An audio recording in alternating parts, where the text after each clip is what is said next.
Então, continuando as nossas reuniões de quinta-feira, com exceção de semana passada foi sexta, mas nós estamos seguindo em todas as nossas lives de semana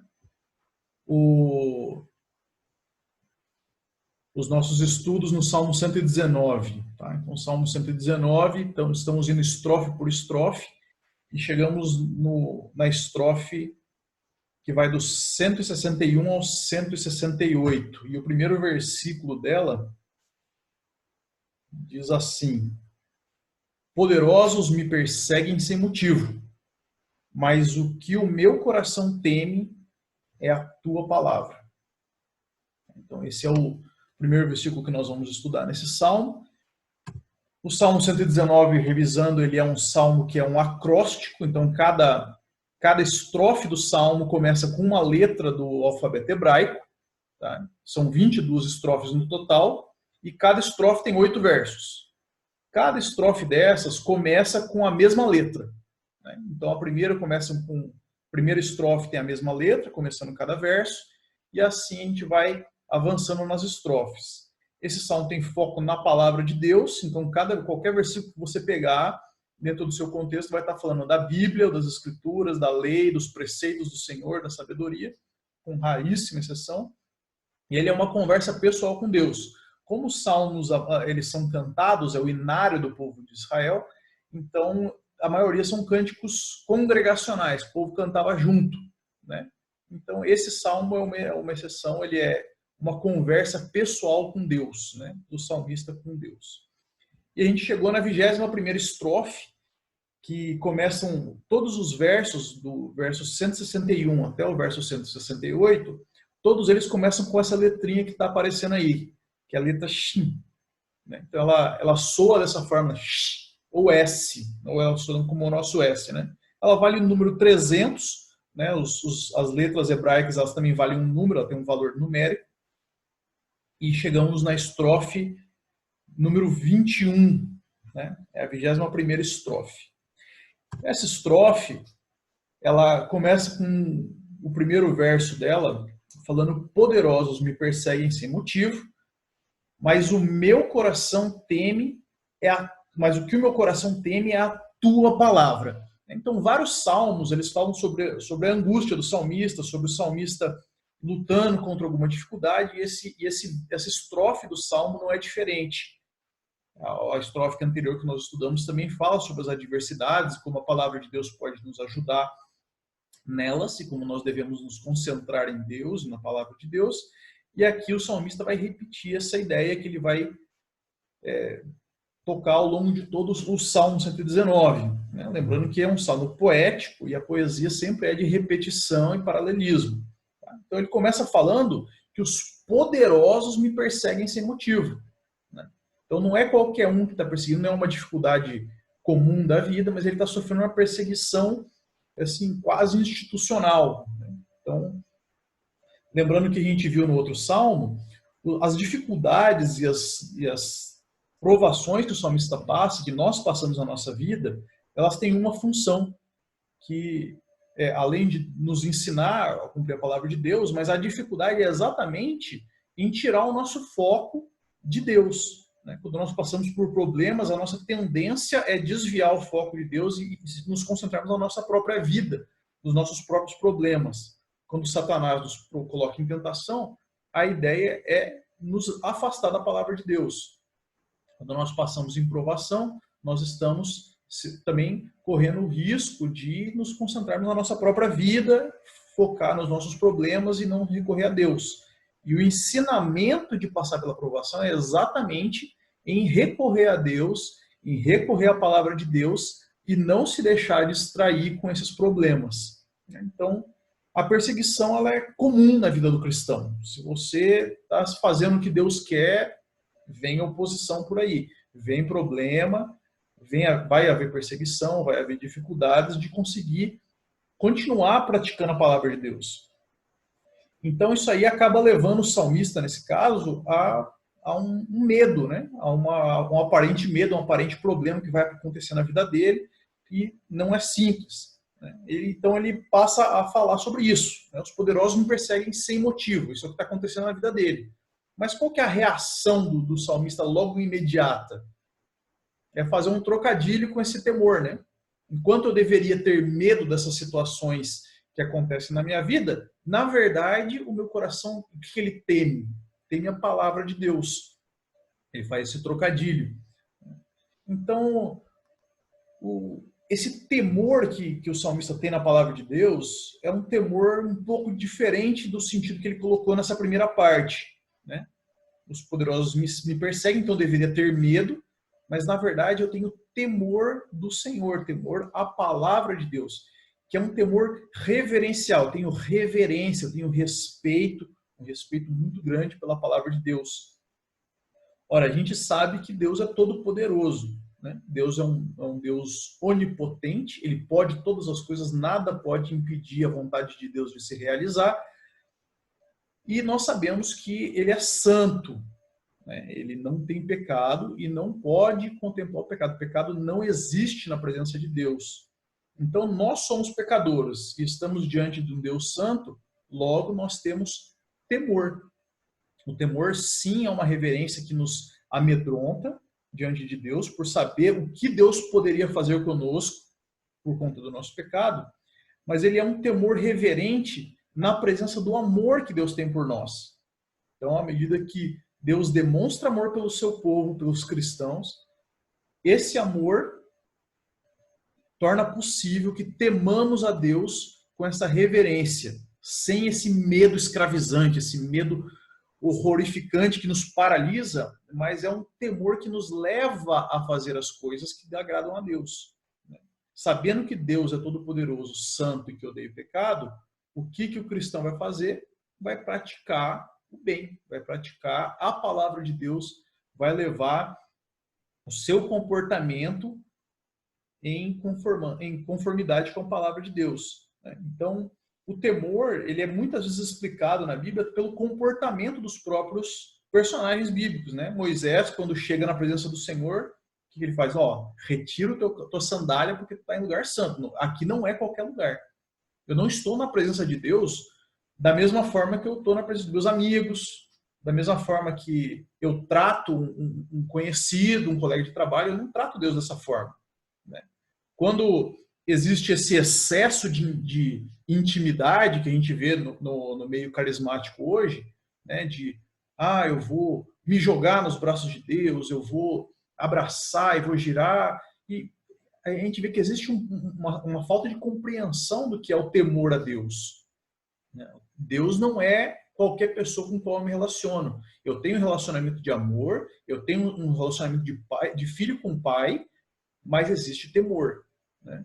Isaías, que foi um personagem bíblico muito mais temente a Deus do que eu, muito mais coerente a Deus do que nós, quando ele contemplou a Deus no início do livro dele, ele fala: ai de mim, eu vou ser fulminado agora, porque eu sou pecador, vivo no meio de um monte de pecadores e eu estou na presença de Deus.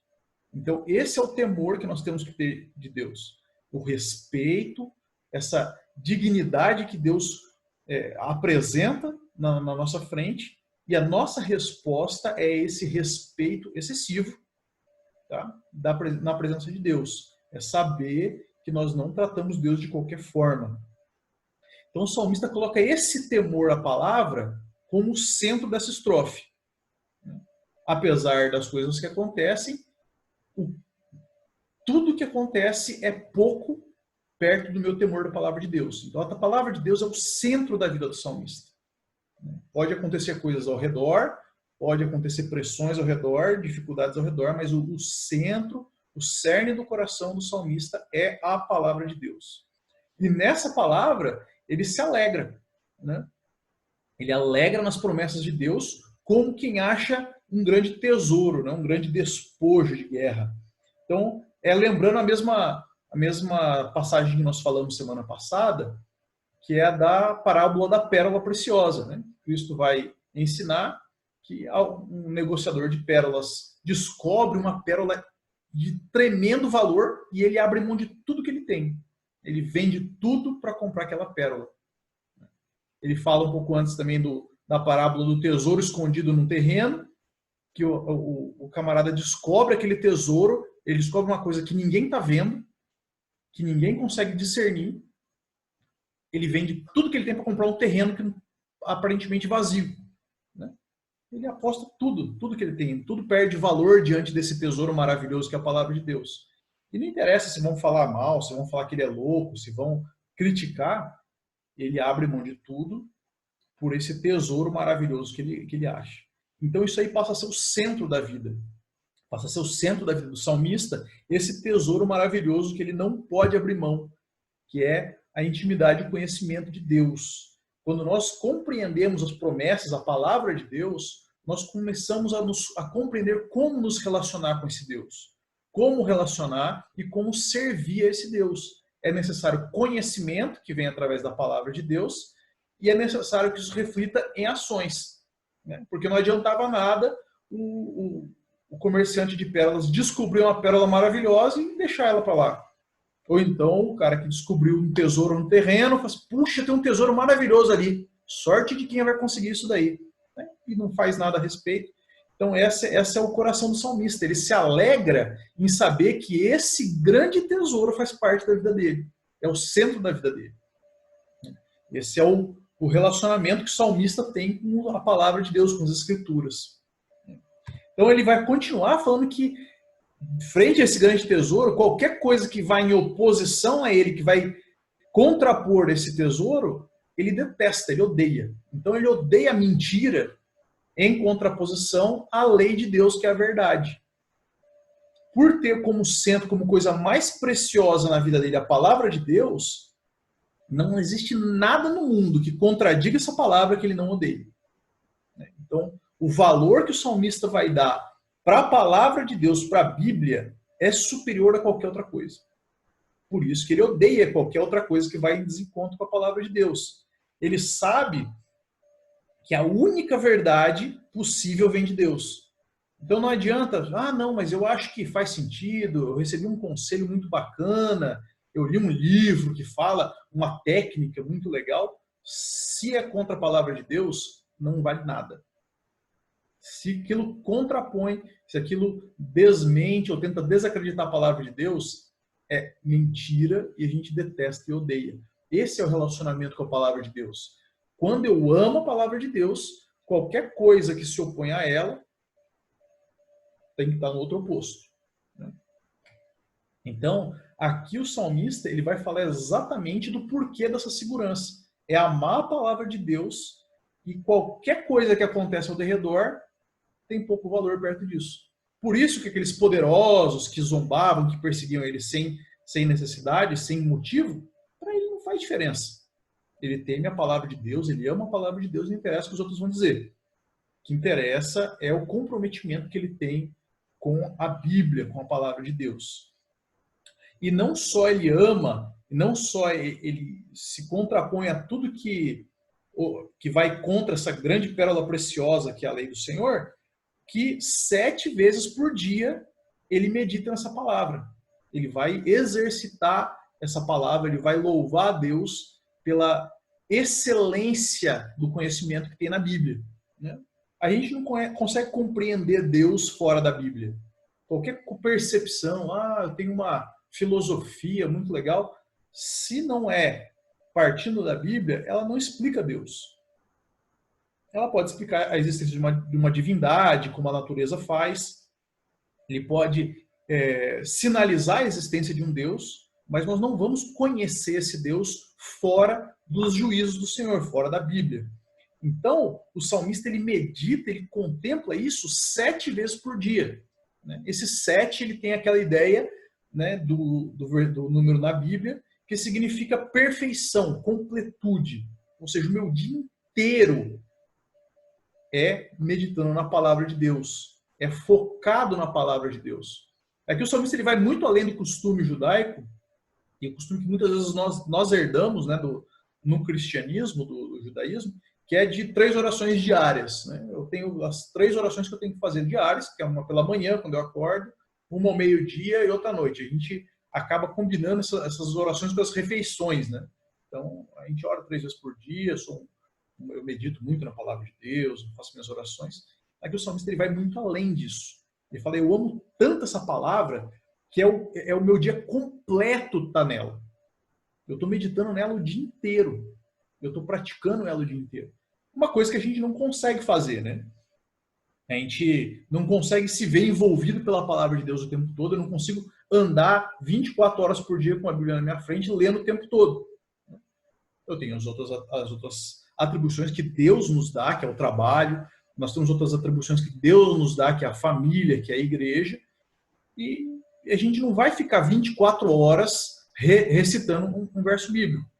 Mas aqui o que o salmista quer dizer é trazer essa perfeição da palavra de Deus, trazer esse conceito da palavra de Deus para a prática diária da vida.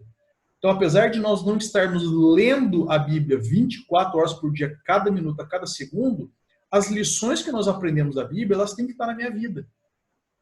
As lições que eu aprendo sobre Deus têm que me ajudar a servir Ele quando eu estou trabalhando, quando eu estou almoçando, quando eu estou conversando com meus amigos, quando eu estou discutindo um assunto no meu trabalho. Então, esse conceito que eu aprendo da palavra de Deus, que eu aprendo na verdade que eu amo tanto da Bíblia, ela tem que estar 7 vezes por dia no meu comportamento. Ou seja, 24 horas por dia no meu parecer, no jeito que eu ajo, do jeito que eu dou o meu testemunho. Então é isso que é permear a nossa vida, é fazer parte dela inteira. Não simplesmente um momento em que eu cumpro uma listinha que eu vou dando cheque. Essa aqui já orei hoje, já orei hoje, já orei hoje. Pronto, cumpri minha obrigação com Deus. Aqui o salmista ele vai muito além disso. Ele traz essa ideia de que a Bíblia faz parte da minha vida. O conhecimento de Deus faz parte da minha vida. E ele parte para consequência disso. A partir do momento em que a Bíblia é o centro da minha vida, a Bíblia ela molda o meu caráter, o meu comportamento, eu tenho grande paz. Porque eu amo a lei de Deus e para que eles não tenha nada que me faça tropeçar. Então essa estabilidade da vida do salmista, ela vem de amar a lei de Deus. Aqui esse grande paz que começa o versículo, ele começa com a palavra, todos os nossos versos começam com o shin, né? Aqui começa com SH também, que é o shalom. Né? A primeira palavra desse versículo é shalom, que é paz. Então aqui ele vai traduzir como paz, o shalom, mas a paz que o shalom quer dizer é muito mais do que simplesmente não ter problema, não estar brigando com ninguém. Né? A gente fala, você está em paz? Não estou discutindo com ninguém, não arranjei nenhuma briga hoje, mas aqui shalom vai muito além disso. Shalom é uma dádiva, é uma consequência de uma vida com Deus, uma vida que é abençoada por Deus. Então, quando nós somos abençoados, guardados, tratados graciosamente pelo Senhor, nós temos shalom. Nós temos essa paz muito maior do que simplesmente não ter problema. Né? Significa uma relação que não é interrompida com Deus. Eu estou o tempo todo me relacionando com Deus, o tempo todo com uma relação com aquele que é o príncipe da paz. Então, Cristo, que é o príncipe da paz, ele morreu para que eu tivesse esse relacionamento com Deus. Então, quando eu falo de paz, eu estou falando de um pecador que não merecia, que era inimigo de Deus e que agora tem paz com Deus. Cristo me dá essa relação de pai e filho com Deus. Cristo me dá essa paz, esse shalom que excede todo entendimento. Porque por mais que eu tentasse, eu nunca ia conseguir ter essa paz. E essa paz me dá tanta segurança, essa prática da lei de Deus me dá tanta segurança, que é essa estabilidade que o salmista vai falar aqui. Não tem nada que me faça tropeçar. Eu vou ter problemas, eu vou ter dificuldades na vida, mas eu estou em paz com Deus. Tem noção? Estou em paz com o Criador do universo. O resto não interessa. Não interessa se tem poderoso me perseguindo, não interessa se estão falando, estão rindo da minha cara, não interessa se acham que eu falo besteira, que ele está nas crendices dele aí. Não faz diferença. Eu tenho paz com o Criador do universo. E é no Senhor, nessa segurança, nessa estabilidade, que eu espero, que eu estou tranquilo, que eu repouso. Eu repouso na salvação e no cumprimento dos mandamentos de Deus. Então, a obediência, ela faz parte desse amor que está falando no versículo 165. O amor, dentro do conceito judaico de amor, e dentro do nosso conceito também, ele é um amor prático. Não existe amor só sentimental. Eu amo esse camarada, mas eu vou deixar ele morrer. Não, o amor ele tem prática, ele é prático. Então, se eu amo a Deus, eu estou cumprindo a lei e os mandamentos de Deus. Esse é o segredo do salmista. Ele olha, ele fica tranquilo, porque ele está olhando para as Escrituras, ele está aprendendo as Escrituras e está vendo o comportamento dele. Muitas vezes a gente fica apreensivo, a gente fica com dificuldade, com dúvidas, porque a gente lê a palavra de Deus, vê um comportamento aqui, olha para a nossa vida e vê uma coisa diferente. Aí que começa a complicação. Né? Se eu olho na Bíblia que tem que perdoar, tem que perdoar os meus inimigos, né? E abençoar os que me maldizem, legal, mas eu não consigo fazer isso. O camarada deu um vacilinho comigo, me falou uma palavra que eu não gostei, eu já corto relações, já começo a arranjar várias desculpas para não me relacionar com a pessoa. Eu só não posso arranjar confusão. Né? Não tem que perdoar e não arranjar confusão. Então, ele que vive a vida dele lá, eu vivo a minha vida aqui, não rola perdão. Então, quando eu vejo que a Bíblia fala que tem que rolar perdão e eu não faço isso, aí começam os problemas. Mas o que o salmista fala é que quando eu espero no Senhor e cumpro os mandamentos de Deus, que eu estou me comportando conforme que eu vejo na palavra, que é o centro da minha vida, está tranquilo. Eu tenho confiança na minha salvação, eu tenho confiança de que Deus está trabalhando na minha vida, e eu estou esperando no Senhor nessa salvação garantida que Ele me dá. E por fim, o salmista ele vai repetir 2 vezes, no verso 167 e 168, que ele tem observado os testemunhos de Deus. E que esse é o segredo do amor do salmista pela palavra de Deus. Então a minha alma observa os teus testemunhos e eu tenho observado os teus preceitos e os teus testemunhos. Esse é o segredo da minha vida. É a Bíblia como centro da minha vida, como centro do meu comportamento, moldando cada minuto da minha vida. Então, quando eu me coloco debaixo da palavra de Deus, quando eu me coloco debaixo desse comportamento que a palavra de Deus me dá, como instrução para fazer, eu estou tranquilo. Ele ama profundamente esse mandamento, lembrando que amor é, consequentemente, obediência. E eu tenho observado os seus preceitos e testemunhos, pois na tua presença, na presença de Deus, está todos os meus caminhos. Então o verso termina com o salmista falando um negócio óbvio. É igual no julgamento. Nós estamos vários julgamentos acontecendo por aí. E aí tem aquele caso que o réu nega. Não fiz isso. Eu estava com a faca na mão, minha mão está com o DNA da vítima, mas não fui eu. Aquela negação absurda. Mas aí começam a surgir provas e provas e provas, né, que começam a dificultar essa alegação de inocência. Né? Então, não, mas foi você que cometeu esse crime. Não, eu não fui. Não, mas tem aqui, alguém viu você fazendo. Não, esse cara está mentindo, não fui eu não. Não, mas tem aqui a prova do DNA. Não, o DNA foi colocado por acaso aí na minha frente. Tá, mas eu tenho um vídeo mostrando que você fez. Agora não tem mais como negar. É essa a ideia que o salmista está trazendo aqui no final. Se Deus já conhece todos os meus caminhos, se Deus já está mostrando todas as evidências que Ele sabe tudo que eu faço, não tem por que eu fazer coisa diferente. Se Deus conhece cada detalhe da minha vida, cada caminho que eu escolho, cada bequinho que eu pego, por que eu vou inventar de fazer coisa diferente do que Ele me manda? Ele vai ver. Essa é a ideia que o salmista traz aqui. Na tua presença estão todos os meus caminhos. O Senhor sabe como é que eu sou, o Senhor sabe como é que eu ajo no meu dia a dia. Então, qual que é a coisa mais inteligente? Eu vou fazer o que é certo. Eu vou cumprir a palavra de Deus. Eu tenho observado todos os teus preceitos e todos os teus testemunhos, não adianta eu negar isso fazendo coisa diferente. Eu estou sendo irracional.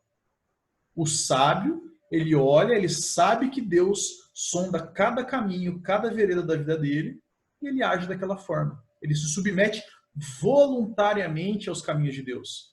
Como a Bíblia já é o centro da vida do cristão, nada mais normal, nada mais lógico, nada mais natural que eu fazer o que eu estou aprendendo. Então a Bíblia, ela não é um livro só de conhecimento teórico. O conhecimento teórico é extremamente importante, a doutrina é extremamente importante para que eu compreenda corretamente, mas tem que ter prática. A letra pura, se não impactar na minha vida, é porque eu não entendi. É porque eu não estou entendendo o versículo 168.